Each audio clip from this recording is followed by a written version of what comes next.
तो सर मेरा पहला क्वेश्चन यही था आपसे कि एनाटमी से हम लोग अगर पीजी करना चाह रहे हैं हाँ जी। तो क्या वर्क लाइफ बैलेंस क्या रहता है, कितना इसका स्कोप है और कैसी रेजिडेंसी है आपकी। और पहला डिफरेंस तो मैं ये जानना चाहता हूँ कि कुछ कॉलेजेस में जो पीजी करने के बाद निकलते हैं तो कुछ लोग एमडी लगाते हैं, कुछ लोग एमएस लगाते हैं, क्या है सर वो? ओके।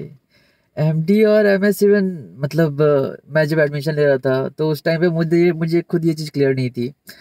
तो मैं बताना चाहता हूँ सबसे पहले, ये जो एमडी और एमएस है ना, ये कॉलेज टू कॉलेज वैरी करती है ओके। कि कॉलेज आपको कौन सी डिग्री ऑफर कर रही है।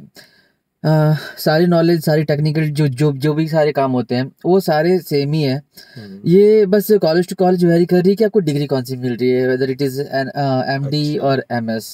जैसे एम्स दिल्ली वगैरह है, ये लोग एमएस ऑफर करते हैं, है ना। तो तो ये basically depends on the college ना, हाँ कि वो बिल्कुल। क्या आपको ऑफर कर रही हाँ है, जी। एमएससी की एमडी। जी। तो उसके बाद अगर मान लो कोई करना चाहता है इससे, तो उसका क्या स्कोप है, इसे बताइए, स्कोप के बारे में बताइए, स्कोप एंड फ्यूचर।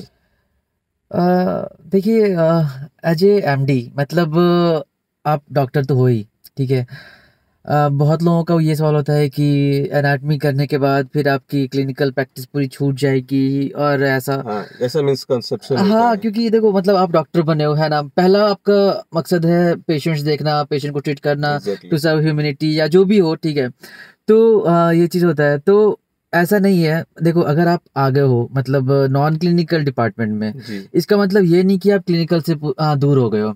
ये आप बिल्कुल पर सही डिपेंड बात है। करता है, और ठीक है, आप बताइए। प्रैक्टिस करना चाहते हैं या नहीं करना चाहते हाँ, हैं। कई मेरे साथ वाले और मेरे जो सीनियर है वो ऐसा करते भी हैं। जी, हाँ। बिल्कुल, बहुत लोग हैं मतलब कम से कम अब आपके पास एक एमबीबीएस की डिग्री के साथ-साथ एक एग्जैक्टली, एमडी की एक डिग्री है। मास्टर्स डिग्री ऐड हो रही है, सही बात है, वो आपका हाँ, स्टेटस और जो वो है वो सब तो हाँ, बड़ा बिल्कुल, करेगा। बिल्कुल। तो स्कोप के बारे में बात की जाए तो ये मेडिकल कॉलेज में आप ज्वाइन कर सकते हैं और अपना अपना नर्सिंग होम और क्लिनिक जो चलाना चाहते हैं, हाँ जी, बिल्कुल, जो बिल्कुल। इंटरेस्ट रखते हैं वो देखिए कर मतलब सकते हैं। जितनी भी पोस्ट या वैकेंसीज़ आती है ना? आप एमबीबीएस करने के बाद आप एलिजिबल हो मेडिकल ऑफ़िसर के लिए या फिर सर्व करने के लिए प्राइवेट और गवर्नमेंट हॉस्पिटल्स में।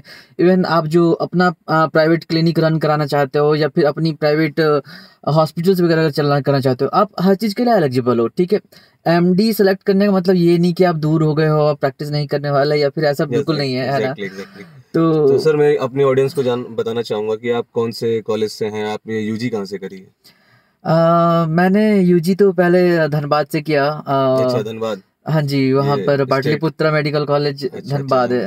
बढ़िया है। तो वहाँ से मैंने एमबीबीएस कंप्लीट करा। उसके उसके बाद उसके फिर बाद सर आपने कैसे डिसाइड किया कि इतना दूर यहाँ उत्तराखंड में आपने, हाँ, थोड़ा दूर हो जाता है, ईस्ट से नॉर्थ आना मतलब दूर हो जाता है, और यहाँ लेकिन पे आपको अच्छा तो लगा वो स्टेट बिल्कुल, को देख बिल्कुल, के? बहुत अच्छा जगह है। मतलब ये मुझे सच में पसंद आया और मैं चाहता भी था क्योंकि मैं मतलब मैं ऑलमोस्ट पूरी कंट्री घुमा हुआ हूँ, लेकिन ये नॉर्थ अच्छे से एक्सप्लोर मेरे लिए ये 3 साल मेरी स्टडीज़ कंटिन्यू करने के साथ-साथ एक्सप्लोरेशन भी था। तो हाँ, वो अच्छा। आपने नया कल्चर, नया स्टेट और नई हाँ चीजें, नए जी, लोगों से मिलना बिल्कुल। उलना, ये बहुत अच्छी बात है।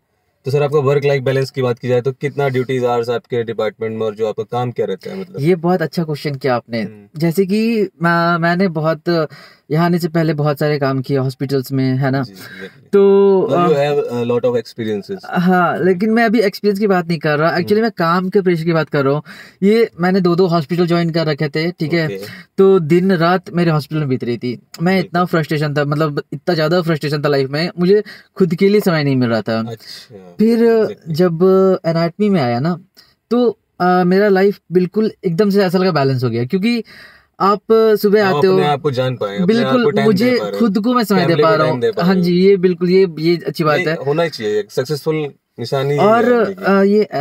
अगर आप नॉन क्लिनिकल ब्रांच सेलेक्ट करते हो ना, तो इसका एक ये भी फ़ायदा है कि आपको हर छुट्टियों में छुट्टी मिलेगी, है ना? जी हाँ, उसके पर्क्स हैं, हाँ। बिल्कुल, और हर संडे आपका संडे जैसा ही बीतेगा, कोई इमरजेंसी ड्यूटी नहीं, बिल्कुल। कोई कॉल नहीं, कोई तो ये हेक्टिक नहीं है, कोई ये नहीं है। हाँ, तो आप आराम से प्लान कर सकते हो घूमने का या कहीं बाहर जाने का, तो ये अच्छी बात है। और ड्यूरिंग रेजिडेंसी आपको क्या क्या काम करने पड़ते हैं, आपको क्या वर्क रहता है आपका? अ, अभी तो जैसे कि हम पीजी सेकंड ईयर में हैं, हम्म। तो हमारे कुछ लेक्चर शेड्यूल हो रहे हैं। एमबीबीएस वाले बच्चों के कुछ लेक्चर्स लेने होते हैं। अच्छा। इसके अलावा डेमोंस्ट्रेशन डेमोंस्ट्रेशन होती है ना, इसमें बच्चों को बताना होता है हम्म। बोन के साइड अच्छा, डिटर्मिनेशन, जो practical location. Point of view से जो बिल्कुल। तो डिमॉन्स्ट्रेशंस कराते डेमोंस्ट्रेशन से है, हैं। उसमें आपको एक्सरे हो, सीटी स्कैन हो, एमआरआई हो, जो भी पढ़ाने होते हैं बच्चों को।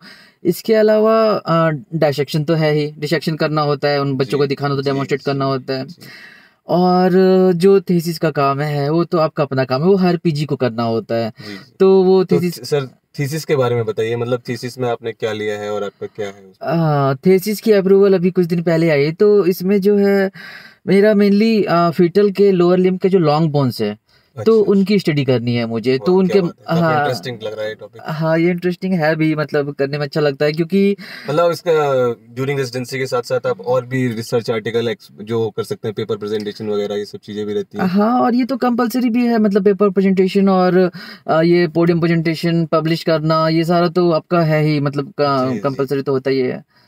अ, तो सर मैं और जानना चाहूँगा आपकी पर्सनल लाइफ में कि मतलब कैसे आप कितना हैप्पी रह पा रहे हैं इस ब्रांच में, और क्या मतलब अपने दोस्तों को टाइम कैसे दे पा रहे हैं, और क्या आपका डेली रूटीन क्या रहता है? और आप आने वाली जनरेशन को क्या बताना चाहेंगे जो फॉरेन ये एनाटॉमी लेना चाहता है? देखिए, सबसे पहले तो मतलब जैसे मैं बता रहा हूँ, कुछ दिनों पहले, मतलब पहले की बात, जब मैं एनाटॉमी में नहीं था, हुँ, हुँ। मेरे दोस्त या घर वाले कॉल करने से पहले सोचते थे पता नहीं हॉस्पिटल में होगा क्या, पता नहीं। लेकिन अब कम से कम पता है कि 4 बज गए, अब ये छुट्टी में घर पे ही होगा, रूम पे ही आराम कर रहा होगा, तो अब वो फ़ोन कर सकते हैं। इसके अलावा मतलब कहीं अगर घूमना हो, जाना हो, तो 4 बजे के बाद आप फ्री हो बिल्कुल, मतलब आप जाओ, घूमो, मस्ती करो, है ना? तो कम टाइम से आप फैमिली को टाइम और दोस्तों को टाइम दे हाँ, पा रहे हैं। जी बिल्कुल। और क्या एडवाइस रहेगी सर जो अभी जो नई जनरेशन है, अगर वो चाहते हैं, they are interested to take this branch, तो क्या उनके लिए क्या आप मैसेज देना चाहेंगे? बिल्कुल, देखो बच्चों, ब्रांच कोई भी बुरा नहीं होता, ठीक है?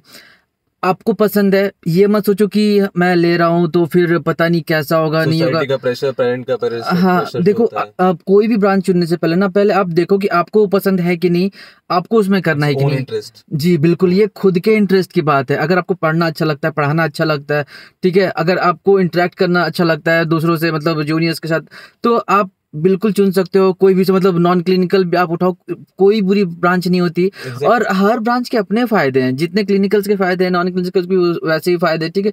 तो आप उस तरह से देखना, अपने पसंद से, मतलब ये सोचना, मतलब ये मत सोचना कि प्रेशर में आके या दूसरों को दिखाने के लिए या फिर ईगो वाला मैटर है, नहीं, मतलब ऐसा नहीं हुआ तो फिर लोग क्या कहेंगे, ये सोचकर तो बिल्कुल मत सोचना, ठीक है?